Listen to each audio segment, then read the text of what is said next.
একদিনের ওয়াজও জীবন চেঞ্জ হওয়ার জন্য যথেষ্ট, যদি মনোযোগ দিয়ে শুনি।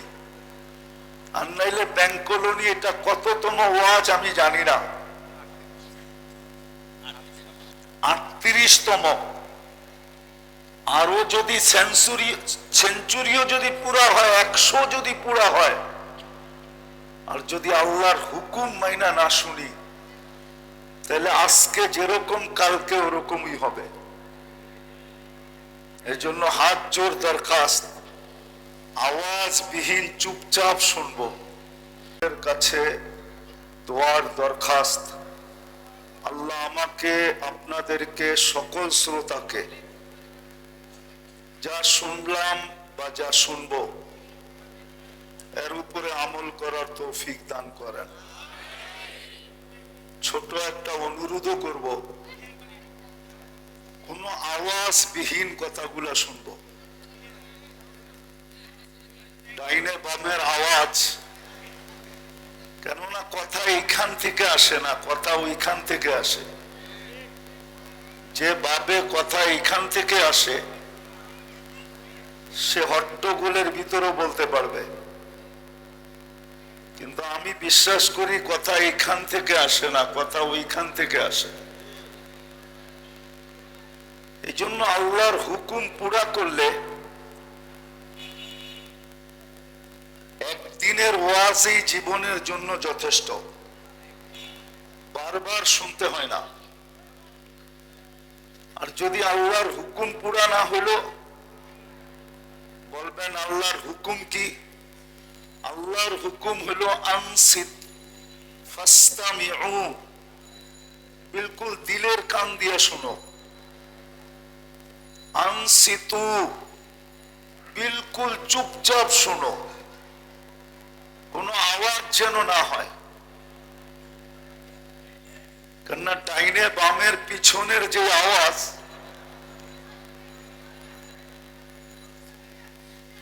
এই আওয়াজে এটাকে কি বলে, সংযোগ বিনষ্ট হয়ে যায়, সংযোগ। আল্লাহর হুকুম হলো দিলের কানে শুনো, চুপচাপ শুনো, তাইলে একদিনের ওয়াজ যথেষ্ট। আমি একটা প্রমাণ দিয়ে বুঝাইতে চাইতেছি। বনি ইসরাইলের এক কাহিনী হাদিসে আছে, আওয়াজটা একটু কমাইলে ভালো হয়, আমার ভলিউম তো বাড়বে, কেন ওয়াজ মাহফিল তো, কনসাল্ট না। কনসাল্টের ভিতরে আওয়াজ উদ্দেশ্য, আর ওয়াজের ভিতরে আওয়াজ উদ্দেশ্য না, কথা উদ্দেশ্য। এই জন্য আওয়াজ যত ছোট হবে, কম হবে, তত বেশি দিলের কান এই দিকে লাগবে। তো বুঝাইতেছিলাম, কিতাবে আছে, হাদিসের কিতাবে, বনি ইসরাইলের এক বদমাস ছিল, বদমাস, নাম ছিল কিফিল। সে বর্তমান টাকায় 50 থেকে 60 লক্ষ টাকা ডেলি খরচ করত শুধু ব্যভিচারের পিছনে। একদিন এক মেয়েকে ধরে নিয়ে আসছে, কামরায় ঢুকায় দিয়া বলতেছে আমি প্রস্তুতি নিয়ে আসতেছি। যখন প্রস্তুতি নিয়ে আসছে, তো মহিলা অজোরে কাঁদতে ছিল। কিফিল জিজ্ঞাসা করছে কাঁদো কেন? তোমাকে তো জোর করে নিয়ে আসি নাই, সদ ইচ্ছায় তুমি আমার হাতে ধরা দিছ, আমি টাকার বিনিময়ে তোমাকে নিয়ে আসছি। তো মহিলা বলতেছিল, শুন কিফিল, আমি বাজারি মেয়ে না, আর এটা আমার পেশাও না, বিপদের কারণে আমি তোমার হাতে ধরা দিতে বাধ্য হয়েছি। বিদায় কাঁদতেছি কেন এটা শোনো, যে কালকে এই চেহারাটা আল্লাহকে কি করে দেখাবো। তো কিফিল একটা চিৎকার দিছে, তার দিলে যায় এই শব্দটা আঘাত করছে। তো সে চিৎকার দিয়া বলছে যে একদিনে তোর এই অবস্থা, আর আমার যে সারাটা জীবনের ভিতরে কাটলো, কালকে আমার কি অবস্থা হবে। তো সে টাকার থলি উঠায় দিয়া বলছে, বোন আমি তওবা করলাম, কিন্তু তোর কাছে আমার একটা অনুরোধ থাকবে, তুই চোখের পানি দিয়ে আল্লাহকে একটু বলে দে না যে আমার তওবাটা যেন আল্লাহ কবুল করেন। ওই রাত্রেই কিফিল মারা গেছে। দরজায় স্বর্ণ অক্ষরে লেখা উঠছে, কদ গফার আল্লাহু লিকিফলিন, আল্লাহ কিফিলকে মাফ করে দিয়েছেন। তাহলে প্রমাণ হইল একদিনের ওয়াজও জীবন চেঞ্জ হওয়ার জন্য যথেষ্ট, যদি মনোযোগ দিয়ে শুনি। আর নাইলে ব্যাংক কলোনি এটা কততম ওয়াজ আমি জানি না, 38তম। আরো যদি সেঞ্চুরিও যদি পুরা হয়, 100 যদি পুরা হয়, আর যদি আল্লাহর হুকুম মাইনা না শুনি, তাহলে আজকে যেরকম কালকে ওরকমই হবে। এর জন্য হাত জোর দরখাস্ত, আওয়াজ বিহীন চুপচাপ শুনবো। হ্যাঁ, মনে মনে দোয়া করব যেন আজকের ওয়াজ জীবন চেঞ্জ হওয়ার জন্য যথেষ্ট হয়। যাই হোক, আমার কথা বলার ভঙ্গিও মনে করতে পারেন, আবার প্রশ্ন মনে করতে পারেন। আমি সবার কাছে একটা প্রশ্ন রাখতে চাই, তাও গ্রাম্য ভাষায়, কোন উচ্চাঙ্গ ভাষায় না, যেটা আমাদের গ্রামের শব্দে বলে যে আমরা আল্লাহ নুন কতটুকু খাইলাম আজ পর্যন্ত, আর গুণ কতটুকু গাইলাম। এটা দুই শ্রেণী ব্যতীত আমাদের সবার চিন্তা করা উচিত। দুই শ্রেণীর চিন্তার প্রয়োজন নাই। এক শ্রেণী হলো ছোট বাচ্চা, এই ছোট বাচ্চা আর চিন্তা করার কোনো দরকার নাই, কেন এর জীবনটা এখনো মাসুমিয়াত নিষ্পাপের চাদর দিয়া ঢাকা। প্রাপ্ত বয়স্ক পর্যন্ত পৌঁছতে পারলে কলমের বিরুদ্ধে চলতে শুরু করবে, আর যদি না পৌঁছলো তাহলে নিষ্পাপ অবস্থায় কবরে চলে গেল। এই হলো এক শ্রেণী। দ্বিতীয় শ্রেণী হলো পাগল, ওর থেকে কলম উঠানো, রুফিয়াল কলম মজনুন হাত্তা ইয়াবরা। পাগল যতক্ষণ পর্যন্ত ভালো না হবে কলম ওর বিরুদ্ধে যাবে না। বিদায় পাগলের ভাবার প্রয়োজন নাই। এই দুই শ্রেণী ব্যতীত আমাদের সবার বাবা দরকার। চাই সে যুবক হোক, চাই সে বৃদ্ধ হোক, চাই সে নারী হোক, চাই সে পুরুষ হোক, আমাদের সবার চিন্তা করা উচিত যে আল্লাহ নুন কতটুকু খাইলাম এই পর্যন্ত, আর গুণ কতটুকু গাইলাম। জানি না প্রশ্নটা বুঝাইতে পারলাম কিনা। চিন্তা করা উচিত, কিন্তু আজকেই চিন্তা করা উচিত, কেননা আজকের সূর্য কিন্তু ডুবার সময় চিৎকার দিতে দিতে ডুবছে, লান আউদ ফি হায়াতিকা আবাদা। সাভারের মানুষ, কালকে আমাকে উঠতে নাও দেখতে পারো। চলেন, মনে উঠলো আগে শুনাই দিই। ঈসা আলাইহিস সালাম যাইতেছিলেন কোন এক এলাকা দিয়া, ধ্বংসপ্রাপ্ত জায়গা দিয়া যাইতেছিলেন।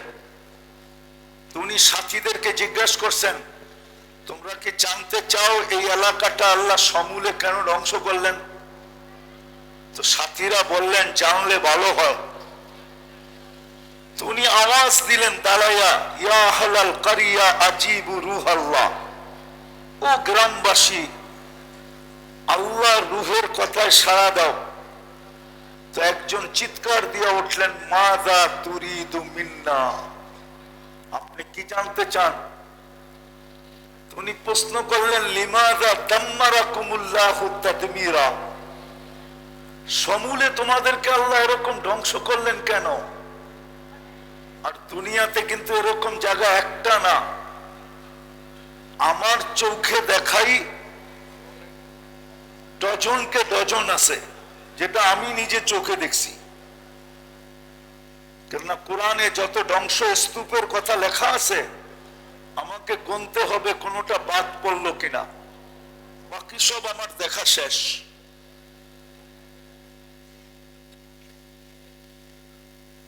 তো বলতে তুমি আপনি আমাদের কাছ থেকে কি জানতে চান? তো বলছে লিমাদা দাম্মারাকুমুল্লাহু তাদমিরা, আল্লাহ তোমাদেরকে সমূলে কেন ধ্বংস করলেন? তো বললেন দুটা কারণ, হুব্বুদ দুনিয়া সোহবাতুত তাওয়াগিত, দুনিয়ার ভালোবাসা আর হলো সোহবাতুত তাওয়াগিত। তো ঈসা আলাইহিস সালাম জিজ্ঞাসা করলেন তোমরা দুনিয়াটাকে কতটুকু ভালোবাসতে? তো উত্তর আসতে ছিল কা উম্মিন বিওয়ালাদিহা, মা সন্তানকে যতটুকু ভালোবাসেন আমরা দুনিয়াকে এতটুকুই ভালোবাসতাম। বলেন আজকে আমরা দুনিয়াকে এর চেয়ে কম ভালোবাসি না বেশি? প্রমাণ, যদি দুনিয়াকে বেশি ভালো নাই বাসতাম সন্তানের চেয়ে, তো মা কেন সন্তানকে নাপা সিরাপের ভিতরে বিষ মিশায়া সন্তানকে কেন মারতেন? এটাই তো প্রমাণ যে দুনিয়াকে সন্তানের চেয়েও বেশি। না দ্বিতীয় প্রমাণের দরকার আছে? না এটা বাংলাদেশে ঘটে নাই? হ্যাঁ, তো দ্বিতীয়টা জিজ্ঞাসা করছেন সোহবাতুত তাওয়াগিতের অর্থ কি? সোহবাতুস সু, খারাপ লোকের সঙ্গ। বলেন আজকে আমাদের খারাপ লোকের সঙ্গ কতটুকু? সবটা বাদ দিলাম, অ্যান্ড্রয়েড সেটের চেয়ে তো বড় কোনো সঙ্গ নাই, ইন্টারনেটের চেয়ে বড় কোনো সঙ্গ তো নাই, ডিশের লাইনের চেয়ে বড় কোনো সঙ্গ তো নাই। মানুষ বাদেই দিলাম, এটা তো সঙ্গী, ঠিক না? আজকে তো পাপ ঘর থেকে বাহির করে দেওয়া যেতে পারে, কিন্তু ইন্টারনেটের লাইন বাহির করে দেওয়া যেতে পারে না। বাপকে বাহির করে দেওয়া যেতে পারে, মাকে বাহির করে দেওয়া যেতে পারে, আত্মীয় স্বজনকে ধাক্কা দেওয়া যেতে পারে, কিন্তু টেলিভিশন, ইন্টারনেটের লাইন এটা কোনোদিন বিচ্ছিন্ন ঘটানো যেতে পারে না। তো ঈসা আলাইহিস সালাম বললেন তোমাদেরকে কিভাবে ধ্বংস করলেন? বিতনা বিল আফিয়া, মৌজ ফুর্তি করতে করতে ঘুমায়া গেলাম। আসবাহনা ফিল হাবিয়া, সকালে উঠা দেখলাম হাবিয়া, দোজখের ভিতরে। তো ঈসা আলাইহিস সালাম জিজ্ঞাসা করলেন ওমা হাবিয়া, হাবিয়া কি জিনিস? তো ওই ব্যক্তি বললেন সিজ্জিন। আবার জিজ্ঞাসা করলেন ওমা সিজ্জিন, সিজ্জিন কি জিনিস?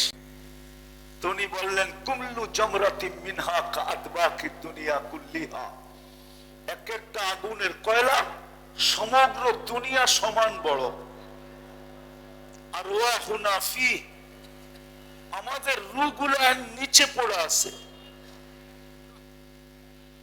তো ঈসা আলাইহিস সালাম জিজ্ঞাসা করলেন সব কথার জবাব তুমি কেন দাও, আর তো কেউ দেয় না। তো বলল আলা আফওয়াহিহিম লিজাম মিনান নার, প্রত্যেকের মুখে আগুনের লেগাম লাগানো আছে। তো বলছে তুমি জবাব দাও কি করে? তো বলল আনা কুনতু মিনহুম ওয়া লাস্তু মিনহুম, আমি ওই সম্প্রদায়ের ব্যক্তি বটে কিন্তু কর্ম আমার এদের মতো ছিল না। আনা ফি শফির সিজ্জিন, আমি সিজ্জিনের পারে বসে আছি। ফালা আদরি মাযাল্লাহু ইয়াফআলু বি, জানি না আমার সাথে কি ব্যবহার করবে আল্লাহ। তো যেটা বুঝাইতেছিলাম যে আজকে সূর্য কিন্তু সাভারে চিৎকার দিয়া ডুবছে, লান আউদ ফি হায়াতিকা আবাদা, হতে পারে কালকে তোমরা আমাকে উঠতে নাও দেখতে পারো। সত্য তো? এরকম কত এলাকায় তো রাতোরাত ধ্বংস হয়ে গেল। বিধায় আমাদের চিন্তা করা উচিত যে আল্লাহ নুন কতটুকু খাইলাম, কতটুকু গুণ গাইলাম। কেননা এই অস্তিত্বটা আল্লাহর। কে অস্তিত্ব দিছে? মানেন এটা আল্লাহ দিছে? হ্যাঁ, শুধু অস্তিত্ব দেন নাই, অস্তিত্ব দেওয়ার পরে এটাকে সাজাইছেন। নাইলে অস্তিত্বের দিকে যদি তাকাই, মার পেটের থেকে যখন মানুষ আসে, চাই নারী চাই পুরুষ, বড় নিশ্চয় আসে। কুনতা মিসকিনা, হাদিসের শব্দ আল্লাহ বলে তুমি বড় নিশ্চয় ছিলে, আমি তোমাকে সাজাইছি। নিশ্চয়ের চিত্রটাও কিন্তু আছে। এই সপ্তাহে যে বাচ্চাটা এই এলাকা ব্যাংক কলোনিতে জন্ম নিল, ওকে যদি এখন স্টেজে আইনা টেবিলে রাখা হয়, তাহলে বোঝা যাবে ও নিশ্চয় কতটুকু। এরকম নিশ্চয় আমরা প্রত্যেকেই ছিলাম। মেয়র সাহেব ছিল, আমি সাহেব ছিলাম, কিন্তু আল্লাহ সাজাইছেন, আল্লাহ সাজাইছেন আমাদেরকে। এই জন্যই তো এক জায়গায় আল্লাহ প্রশ্ন করেন, মান আরাদা আন্নি নাদাইতুহু মিন কারিব। যখন সবকিছু পাওয়ার পরে নুন খাইলো বটে, কিন্তু গুণ গাওয়া ভুলে গেল। কি বলে, আর আমাদের দুনিয়ার প্রথা নাই যে নুন খাইলো কিন্তু গুণ গাইলো না। সইবে তো কতদিন সইবে বলেন? কতদিন সইবে? কতদিন সহ্য করবে? কতদিন? আরে বলেন না। সামান্য সহ্য করবে, ঠিক না? কতজন তো এরকমও আছে, নুন খাওয়া গুণ গায় নাই, তো ছোট বাচ্চাকে এতিম করতে দ্বিধা করে নাই, মা বাবার বুক খালি করতে দ্বিধা করে নাই,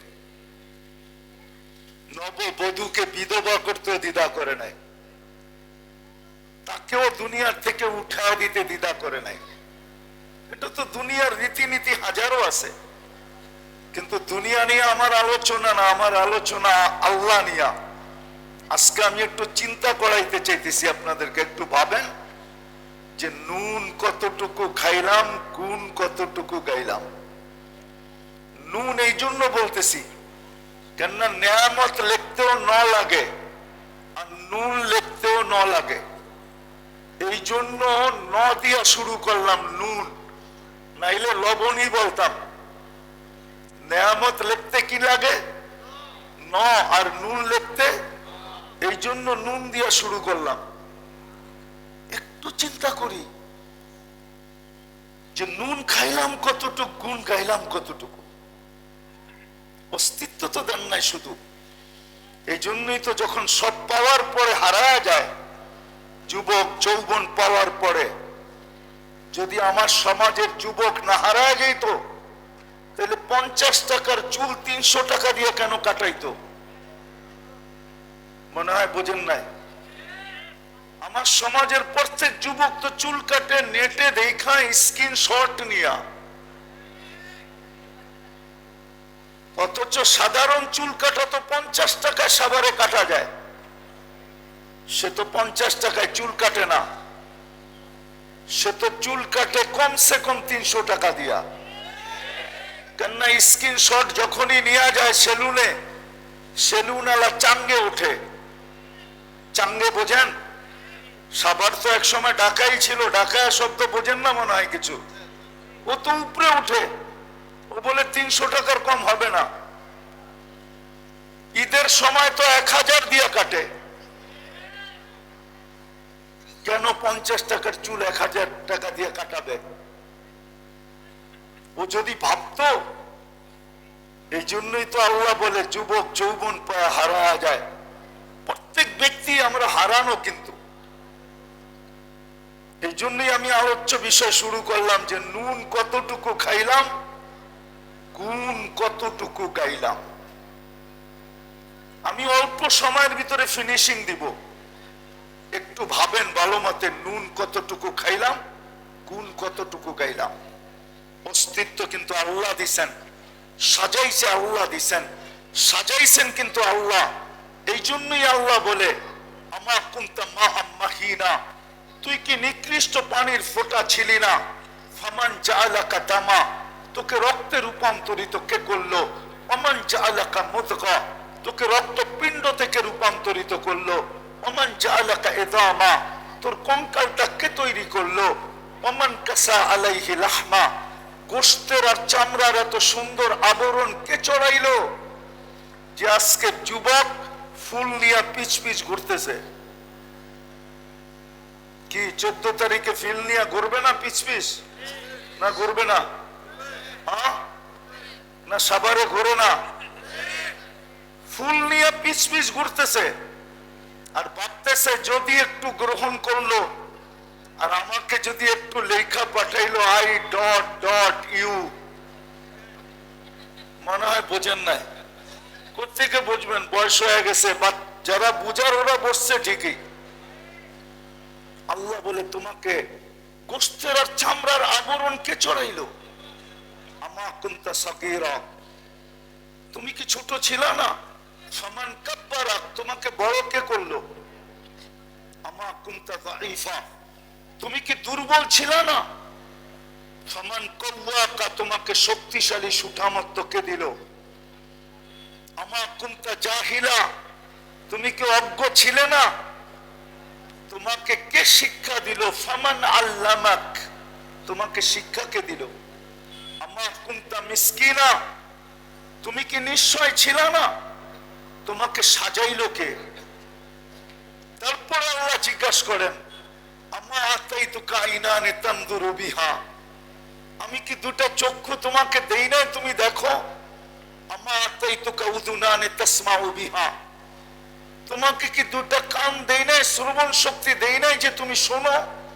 আমা আতাইতুকা লিসানান তানতিকু বি, তোমাকে কি আমি বাক শক্তি দেই নাই যে তুমি বলো?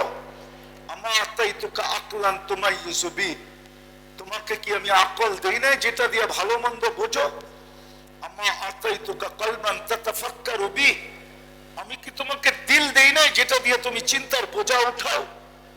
আমা আতাইতুকা ইয়াদানি তাবতিশু বিহা, আমি কি দুটো হাত দেই নাই যেটা দিয়ে তুমি কর্ম করো? আমা আতাইতুকা রিজলানি তামশি বিহা, দুটো পা কি দেই নাই যেটা দিয়ে তুমি চলো? আমা কাব্বারতুক, তোমাকে কি বলো আমি করি নাই? আমা কওয়াইতুক, তোমাকে কি শক্তিশালী সুঠামত্ব আমি দেই নাই? আমা আল্লামতুক, তোমাকে কি শিক্ষা আমি দেই নাই? আমা আগনাইতুক, আমি কি তোকে স্বয়ং সম্পূর্ণ করি নাই? বলেন এর বিনিময়ে গুণ কতটুকু গাইলাম? কতটুকু গুণ গাইলাম? আমি নিয়ে যেতেছি, অচিরে নিয়ে যাব। আমি জানি ঠান্ডা প্রকট আজকে আস্তে আস্তে বাড়তেছে, লম্বা আমিও করব না। আমি ফিনিশিং এ চলে আসছি, পড়ায় অর্ধেক রাস্তা চলে আসছি, আর অর্ধেক রাস্তা বাকি আছে। আল্লাহ বলে একটু ভাবো না, কেননা কোরআনে তো বাবার হুকুম আছে, ইন্না ফি খালকিস সামাওয়াতি ওয়াল আরদ ওয়াক্তিলাফিল লাইলি ওয়ান নাহার লাআয়াতিল লিউলিল আলবাব আল্লাযীনা ইয়াযকুরুনাল্লাহা কিয়ামান ওয়া কুউদান ওয়া আলা জুনুবিহিম ওয়া ইয়াতাফাক্কারুনা ফি খালকিস সামাওয়াতি ওয়াল আরদ রব্বানা মা খালাকতা হাযা বাতিলা সুবহানাকা ফাকিনা আযাবান নার। আমি আমার পক্ষ থেকে চিন্তা করতে বলতেছি না, কোরআনে হুকুম না থাকলে চিন্তা করতে বলতাম না। এই জন্য আজকে পাবেন নুন কতটুকু খাইলাম, গুণ কতটুকু গাইলাম। আল্লাহ বলে শুধু সাজানোই তো শেষ না, আজকের দিন পর্যন্ত সাজানোই তো শেষ না, 24 ঘন্টা তোমাকে আমি সুরক্ষিত করি। রব্বে কাবার কসম বলেন বাংলাদেশের কতগুলা শহর পরিত্যক্ত জানেন? কি আপনাদের সাভারের এই যে প্রপাতটা আছে, এটা কি বসবাসের জন্য 100% উপযোগী? হ্যাঁ বলেন, কে সুরক্ষিত করে? হ্যাঁ আল্লাহই তো করে। মানেন? তাহলে গুণ কতটুকু গাই? ঢাকা শহর তো বসবাসের যোগ্য না অনেক দিন থেকে, কিন্তু সুরক্ষিত কে করে? আল্লাহ তো বলে আযকুরুকা, 24 ঘন্টা তোকে আমি সুরক্ষিত করি। এটা তো আমি পরিবেশগত দেখাইলাম, পরিবেশ তো বসবাস যোগ্য না, কিন্তু আল্লাহ তো সুরক্ষিত করেন, আমরা বসবাস করি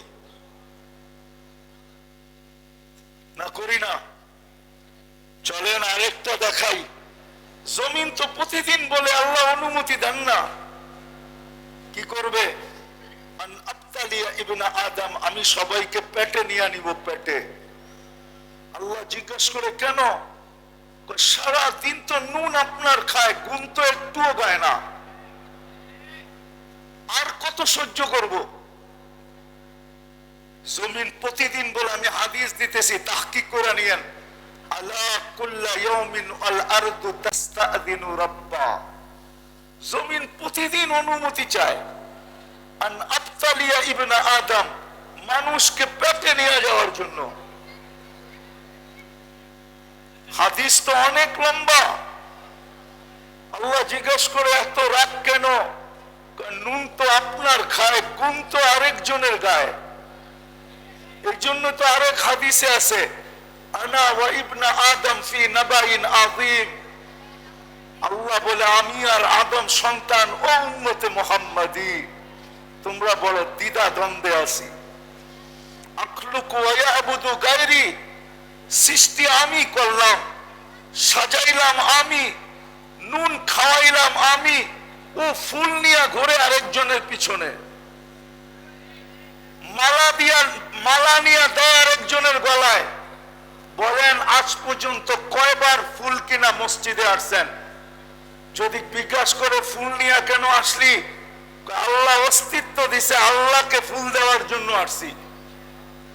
যাক মাসলা আছে না না আছে এটা পরে, আবেগ পরে, আবেগ আগের কথা, আবেগের কথা ভিন্ন। কয়দিন ফুলের মালা নিয়ে মসজিদে আসছেন? যে ফুলের মালা কেন এইখানে? যে আল্লাহকে দিতে আসছি, আল্লাহ আমাকে অস্তিত্ব দিছে। আল্লাহ তো বলে ইয়াখলুকু ওয়া ইয়াবুদু গায়রি, অস্তিত্ব আমি দিলাম, সাজাইলাম আমি, গুণ গায় আরেকজনের। এই মজমায় তো একজনও নাই যে ডেলি 200 বার আল্লাহ বলে। বলো খাতুটা যে আমি ডেলি 200 বার আল্লাহ বলি। একজন যুবক বলো যে আমি ডেলি একবার আল্লাহ বলি, চিৎকার দিয়ে বলি আল্লাহ। বলো, হাতটা একটা উঠতেছে না, ডেলি আমি একবার আল্লাহকে ডাকি।